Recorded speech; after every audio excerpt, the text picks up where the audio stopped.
quelques années, quelqu'un m'avait dit qu'aujourd'hui, j'aurais été là avec vous à partager mon histoire de métamorphose.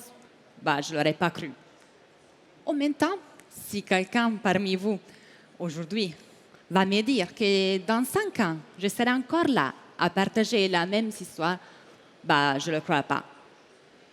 Je suis helléniste, latiniste de formation. Ensuite, j'ai étudié du grec et du latin à l'université. Ensuite, j'ai travaillé quelques années en entreprise, dans la communication politique, business, jusqu'à quand j'ai assumé ma métamorphose. Et je suis devenue auto-entrepreneur. Ma start-up, c'était le grec ancien. Et aujourd'hui, j'ai le bonheur et la fierté de pouvoir me dire écrivain. Je suis helléniste, je vous dis. Alors, la métamorphose, c'est vraiment mon domaine. Métamorphose, bien sûr, c'est un mot grec. Il vient du grec métamorphosis, du verbe métamorpho, composé par le préfixe méta. Et voilà, là, on connaît tout ce que ça signifie grâce à Mark Zuckerberg. Méta, ça veut dire par, à travers, et morphé, la forme. On connaît les noms et le prénom aussi, on dirait, du monsieur qui a employé ces mots pour la première fois. Le premier à utiliser le mot métamorphose, c'était Ovide, qui fut un grand poète latin qui vécut à l'époque d'Auguste. Il fut le tout premier et il a écrit un poème sublime qui s'appelle « Les Métamorphoses ». Peut-être que vous le connaissez déjà. C'est un poème qui raconte le changement, les transformations des héros, héroïnes, semi-dieux, qui acceptent de se métamorphoser. Ce sont des histoires sublimes qui l'ont inspiré, la musique, l'art. Peut-être que vous connaissiez l'histoire de Daphné, qui s'est métamorphosée en laurier quand elle était en train de fuir aux avances érotiques. Voilà, c'est toujours comme ça la mythologie grecque d'Apollon. Ce que ça m'a toujours frappé, Elisa Novide, c'est le caractère tout à fait spontané, naturel de toute métamorphose. La métamorphose vient de l'intérieur. Se métamorphoser signifie permettre à l'avenir de pénétrer en nous. Ce n'est pas un processus artificiel ni chimique. C'est vraiment quelque chose de naturel. C'est une urgence de vie. On lit Ovide et on voit que ces personnages, au bout d'un moment, ils ont des feuilles qui poussent au bout de ses doigts. Ils ont des racines qui commencent à grimper depuis les pieds, des branches au lieu des cheveux, de la sève au lieu du sang. La seule chose que ça reste intacte lors d'une métamorphose, c'est la personnalité, les caractères. Je vous ai dit, ce n'est pas une magie, ce n'est pas un processus chimique, c'est vraiment une nécessité. Pensez, là on sort du mythe classique, on rentre dans la biologie. Pensez à une chrysalide.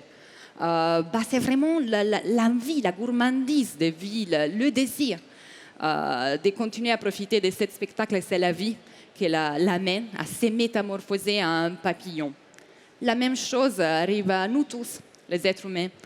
Parce que je vous ai dit, ce n'est pas de la magie, ce n'est pas un processus artificiel, mais la métamorphose, ce n'est pas un choix. L'Antiquité, le mythe classique dirait que c'est plutôt une nécessité, qu'un homme désire. C'est le désir de vie. Voilà que ce n'est pas une obligation qui vient de l'extérieur, il faut se métamorphoser. Non, c'est plutôt vraiment l'urgence de vivre. Vous imaginez une chrysalide qui dit non, ça va, je veux rester comme ça. Le fait de renoncer à se métamorphoser signifie la mort, métaphoriquement ou littéralement. C'est vrai, ça fait peur. On se sent fragile, on se sent vulnérable. Ça prend beaucoup de temps, beaucoup d'énergie. Moi, je l'ai vécu. Je vous ai dit, le grec ancien, c'est ma start-up. Je me rappelle quand, il y a 5 ans, j'ai dit à mon éditeur, allez, je vais écrire un livre. Ah oui, sur quoi? Sur la beauté de la langue grecque. Il m'a regardé, il m'a dit, tu aimes vraiment le risque? Pas vraiment, je ne suis pas le type de personne qui se lance avec un parachute depuis un avion. Non, ce n'était pas un risque, ce n'était même pas du courage, c'était une nécessité, c'était tout à fait spontané chez moi. J'avais envie de continuer à mordre cette vie. Oui, je vous ai dit, ça m'a fait peur, mais ça a bien fonctionné. Je peux dire aujourd'hui, ma start-up compte aujourd'hui presque un demi-million de lecteurs dans le monde entier. Pourquoi ça a si fonctionné? Parce que j'avais rien à perdre, sinon moi-même.